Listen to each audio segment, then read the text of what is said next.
Automatic writing is when we get a pad and a pen and we try to get ourselves into a meditative state so that we can connect with spirits on the other side.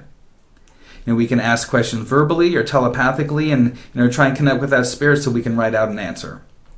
And I've done this myself. A couple years ago, I lived in a home where I felt that there was paranormal activity. I had a room set up as a music room. I had a drum set and guitar and other things, and I'd hear noises coming out of that room. I'd hear, like a cymbal being pinged or a drum head being touched, or I would hear paper shuffling, because I would print out the chords to songs so I could learn them. I would just hear these noises coming out of that room.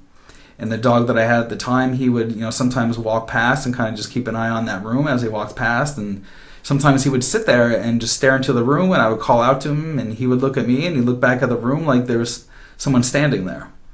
And then there were other times where he would just run right past the room. So I felt like what was going on was connected to that room. So I figured I would try automatic writing. So I went in there with a pad and pen, tried to relax, and started to pose questions. And when I did this, with my eyes closed because I didn't want to watch myself writing. I didn't want to kind of influence what I was going to write. So I just wanted to leave it up to the spirit. So I closed my eyes and just kept asking questions. I didn't ask a question and look at the response, ask a question, look at the response. I didn't want to ruin the flow. So I asked questions like, is there a spirit here? If there's a spirit here, what is your name? Can you tell me when you lived here? Are you the one that's moving things around in my apartment? And I asked a couple more questions. This went on for maybe 20 minutes or half an hour. And when I was finished, I looked at the pad and I could start to make out words. It was kind of scribbled a bit because there's a certain rhythm, sometimes across or down.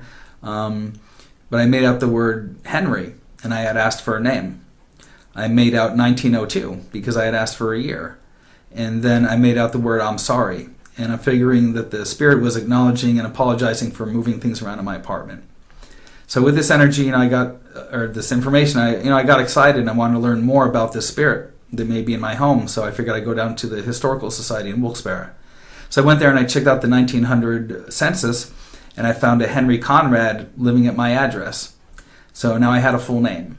So I took that information home and kind of stood in my home and just spoke verbally and said to Henry, you're welcome to stay here as long as we can live in harmony.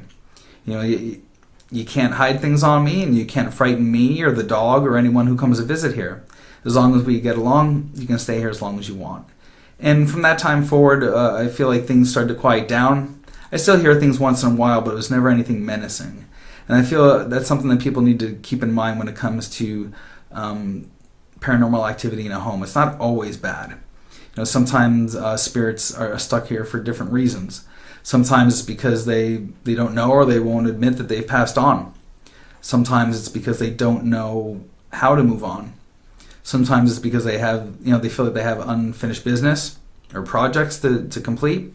Sometimes they don't want to leave the people that they love, especially when it's maybe a family that inhabits the same home generation after generation. And it could also be that maybe this spirit wasn't a good person during their human life, and they're afraid of the consequences if they were to move on. So, I really think that automatic writing is maybe a good first step to try and connect with any energy that you feel may be where you're living, just so you can try and find out who the spirit is and maybe do the same as me and research it and find out who lived there. I think it's way better than using a Ouija board. I think a Ouija board is really a portal that will open you up to more than just what you ask for.